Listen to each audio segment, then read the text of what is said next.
سامعین حضرات السلام علیکم ورحمۃ اللہ وبرکاتہ۔ سامعین حضرات، کیا آپ جانتے ہیں کہ مدینہ سے 2 لشکر ایک ساتھ کیوں روانہ ہوئے تھے؟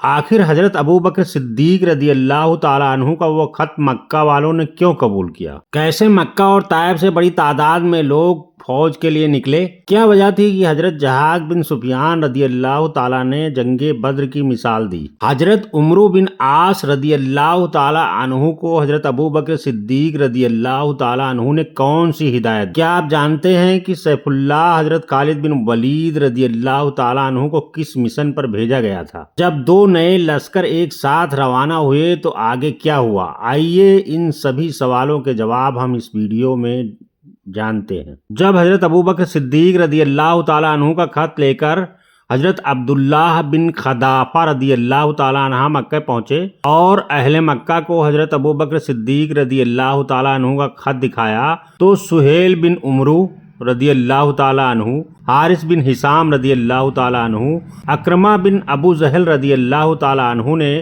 خلیفہ وقت کی دعوت قبول کی اور مکہ سے ایک بڑی فوج تیار کی گئی۔ اسی طرح کا ایک خط حضرت ابو بکر صدیق رضی اللہ تعالیٰ عنہ نے قوم حوازن اور قوم ثقیف کو بھی لکھا، جہاں سے بھی ایک بڑی فوج تیار ہوئی اور دونوں فوجیں مدینہ منورہ کے بلا نام کی جگہ پر خیمہ جن ہوئی۔ جب یہ خبر حضرت ابو بکر صدیق رضی اللہ تعالیٰ عنہ کو پہنچی تو وہ انصار اور مجاہدین کے ساتھ اس جگہ پر تشریف لائے جہاں مسلم افواج خیمہ جن تھی۔ حضرت ابو بکر صدیق رضی اللہ تعالیٰ عنہ نے پھر اللہ کی حمد و ثنا کرتے ہوئے ایک اثردار خطبہ دیا اور اللہ سے دعا کی اور ایک خط قوم بنی کلاب کو بھی لکھا۔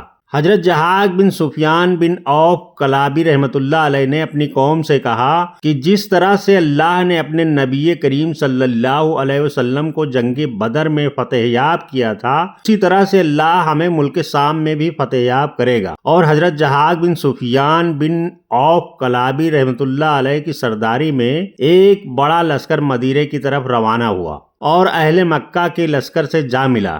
جب یہ لشکر بھی مدینہ پہنچ گیا تو مجاہدین اور انصار میں سے بھی بہت سے لوگ اس لشکر میں شامل ہو گئے۔ اس طرح سے مکہ معجمہ، ثقیف و طائف و حوازن سے آئے ہوئے لشکر سبھی ایک جگہ بامقام بلح، جسے بلی بھی کہتے ہیں، پر جمع ہوئے۔ حضرت ابو بکر صدیق رضی اللہ تعالیٰ عنہ نے حضرت عمرو بن عاص رضی اللہ تعالیٰ عنہ کو اس لشکر کا سردار مقرر کیا، جس لشکر کی تعداد مورخین تقریباً 9000 بتاتے ہیں، اور حضرت عمرو بن عاص رضی اللہ تعالیٰ عنہ کو تاکید کی کہ وہ حضرت ابو عبیدہ بن جراح رضی اللہ تعالیٰ عنہ کی کمک کے طور پر کام کریں گے اور بنا ان کے مشورے سے کوئی بھی کام نہیں کریں گے اور اس راستے پر نہیں جائیں گے جس راستے پر حضرت یزید بن ابو سفیان رضی اللہ تعالیٰ عنہ، حضرت ربیعہ بن عامر رضی اللہ تعالیٰ عنہ اور حضرت سرجیل بن حسنہ رضی اللہ تعالیٰ عنہ گئے ہیں، بلکہ فلسطین کی طرف جانے کا حکم دیا۔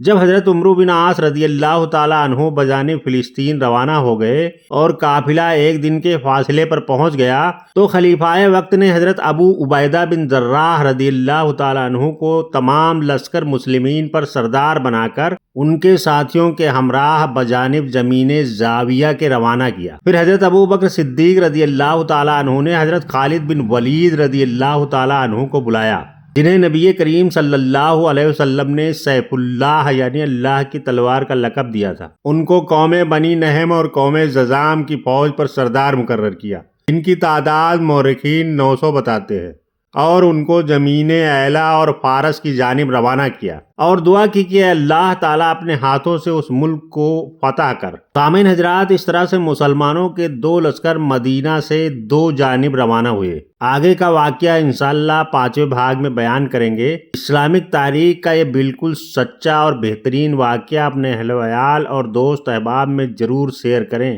لائک کریں اور چینل کو سبسکرائب کریں۔ بہت بہت شکریہ۔ السلام علیکم۔